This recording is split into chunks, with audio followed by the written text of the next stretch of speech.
Hello everyone. सो अभी इस particular video में मैं मॉनेटरी पॉलिसी कमेटी मीटिंग जो 57th हुई है और इस साल की 4th monetary policy committee meeting हुई है 29 सितंबर से 1 अक्टूबर के बीच में।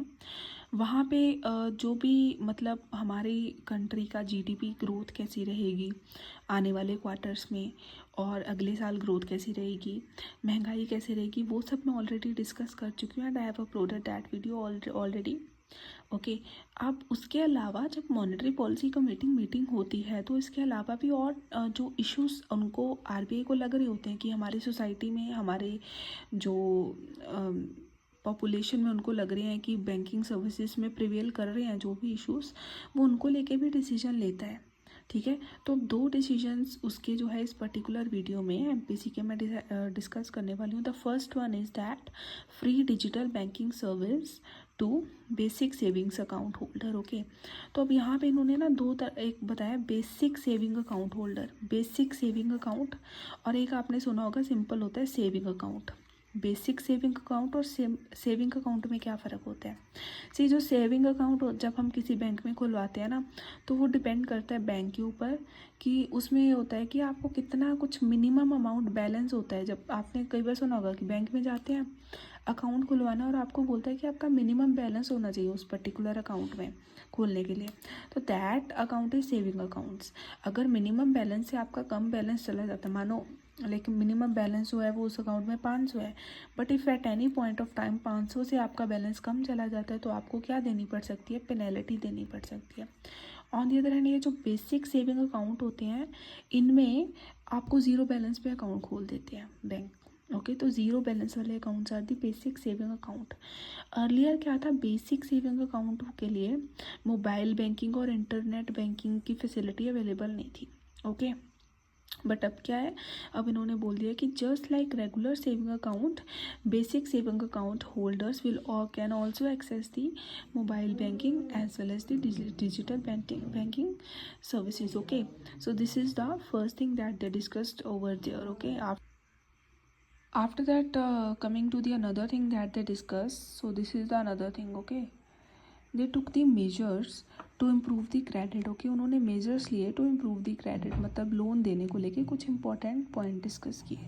The first one is the higher limit for lending against shares. मानो किसी पर्सन के पास कंपनीज के शेयर्स हैं, उन्होंने खरीद रखे हैं, तो उन्होंने बोला कि आप उन शेयर को भी एज अ कोलेटरल बैंक को सबमिट कर सकते हो। ठीक है ना, कोलेटरल रख के उन शेयर्स को आप क्या कर सकते हो, मनी बैंक जो होते हैं वो लैंड कर सकते हैं। पहले क्या था, मैक्सिमम कितना लैंड कर सकता था अगर किसी पर्सन ने शेयर्स को अपना वो रखा हुआ है, तो पहले मैक्सिमम जो लिमिट थी दैट वाज 25 लाख, बट अब नई लिमिट क्या है, इट इज़ 1 करोड़ पर पर्सन। ओके, अब इन्होंने बोला है कि आईपीओ को अगर कोई कोलेटरल रखना चाहता है तो पहले कितनी लिमिट थी, वो 10 लाख थी, अब कितनी लिमिट कर दिया, वो 25 लाख कर दी है। ओके, अभी आईपीओ क्या होता है, आईपीओ इट्स लाइक दिस ना, मानो कोई भी कंपनी है, वो एबीसी है, ठीक है ना, इसको ग्रो करना है। ग्रो करने के लिए क्या करना है, मतलब ये नई कंपनी है कोई, इसको ग्रो करना है और इसको पैसा चाहिए, तो क्या करता है, ये स्टॉक एक्सचेंज में अपने शेयर्स को लिस्ट करती है फर्स्ट टाइम। जब इस कंपनी ने फर्स्ट टाइम अपने शेयर्स लिस्ट किए और उस लिस्ट में उसने बोल दिया कि इसके जो एक शेयर जो है वो 100 रुपये का है। ओके, तो लोगों ने क्या किया, वहाँ स्टॉक एक्सचेंज से पहली बार जब इसके शेयर को ख़रीदा तो पैसा किसको गया, पैसा इस कंपनी को गया ना, लोगों ने जब ख़रीदा।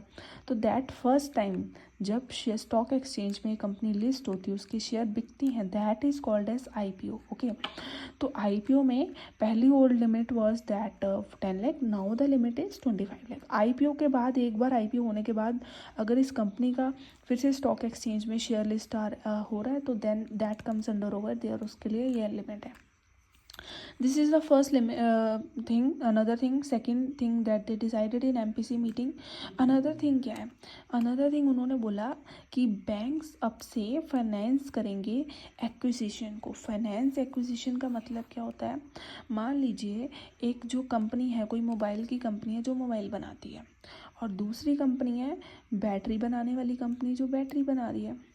अब मोबाइल की कंपनी क्या चाहती है, चाहती है कि बैटरी की कंपनी को मैं ख़रीद लूँ, जिसकी वजह से मेरा बिजनेस एक्सपेंड होगा और मैं अपनी सर्विसेज को और ज़्यादा अच्छा कर सकती हूँ। ओके, तो अब इसको मोबाइल कंपनी को लोन लेने के लिए, बैटरी कंपनी के खरीदने के लिए लोन लेना पड़ेगा. Now banks can offer such loans also. Okay, so this is the third thing that was discussed. Okay, after that, so another two things that were discussed in the MPC meeting. The first thing was that एक example के through समझा रही हूँ. Okay, पहले क्या, मान लो कि कोई NBFC है जिसने कोई लोन दिया है किसी कंपनी को. NBFC बिल्डफिन है जिसने किसको लोन दिया है, किसी भी कंपनी को लोन दिया है, ग्रीनफील्ड को. ओके, और ये कंपनी अच्छा परफॉर्म कर रही है, लोन लेके अच्छी ग्रोथ हो रही है, इसमें अपना एक्सप्रेसवे वगैरह बना रही है, इसका काम है, तो उसमें अच्छा कर रही है. ओके, अब ये कंपनी को और ज़्यादा बिजनेस एक्सपेंड करना है, तो दूसरी बार फिर से लोन लेने के लिए NBFC के पास जा रही है. RBI ने क्या बोला है, RBI ने बोला कि such loans are high risk loans, so NBFC has to keep more money aside as safety money.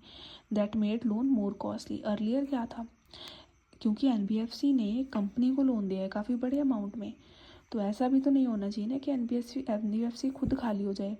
तो RBI NBFC को क्या ऑर्डर करती है कि आप किसी को लोन दे रहे हो ना, लोन देने के पास आपका जो बैकलॉग में पैसा बचा उसका भी, उसके ऊपर भी RBI की नज़र होती है कि ऐसा ना हो कि आप पूरा का पूरा पैसा दे दो लोन में और ग्राहक आपके पास डिपॉजिट निकलवाने आए तो आप बोलो हमारे पास तो कुछ है नहीं. तो RBI ने इसके ऊपर स्ट्रिक्ट रूल बना रखा था कि आपको ये पैसा मेंटेन करके रखना पड़ेगा. अब NBFC के ऊपर प्रेशर था इस पैसे को मेंटेन रखने का, तो NBFC क्या कर रही थी, महंगा लोन दे रही थी ग्रीन कंपनी को.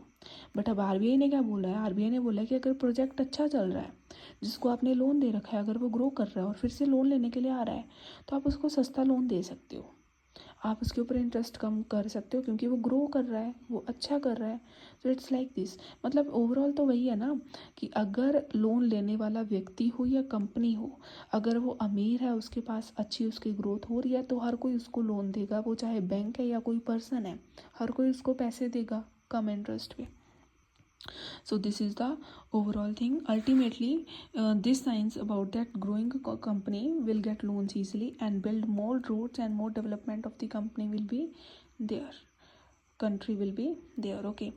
This is the another news. After that, this is the last thing that was discussed in the RBI monetary policy 57th monetary policy committee meeting.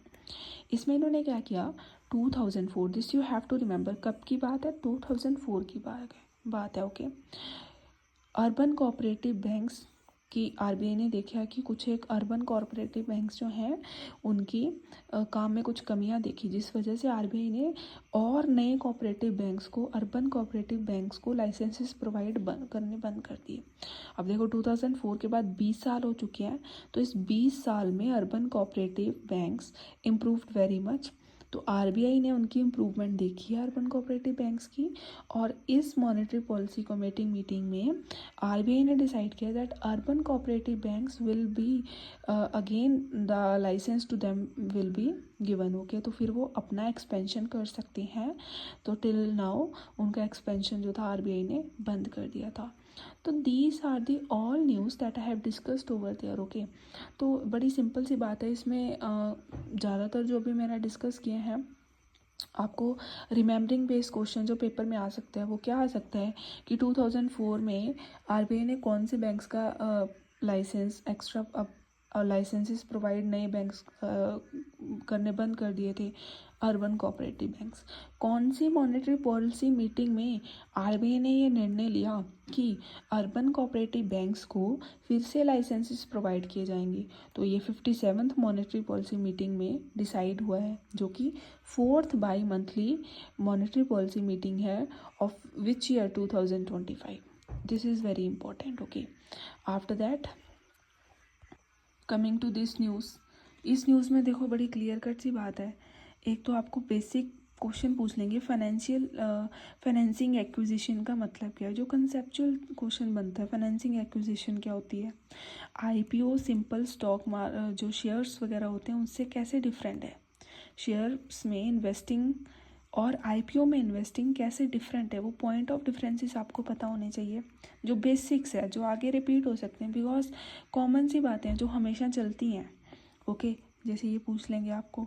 फिर आपको बोल देंगे कि कौन सी मॉनेटरी पॉलिसी मीटिंग थी जिसमें कि आईपीओ की लिमिट और शेयर्स की लिमिट एज अ कोलेटरल उसके ऊपर प्रोवाइड किए जाने वाले लोन की लिमिट को चेंज किया गया था। तो 57th monetary policy committee meeting 2025 में जो हुई थी। ओके, और आपको और कौन सा क्वेश्चन पूछ सकते हैं, that is remembering base question, मतलब जिसको याद ही करना है आपको।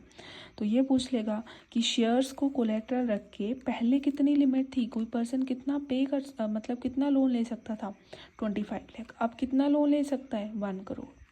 पहले आईपीओ को एज अ कोलेटरल रख के कितना लिमिट थी लोन लेने की 10 लाख, अब कितनी लिमिट है नहीं, इट इज़ 25 लाख।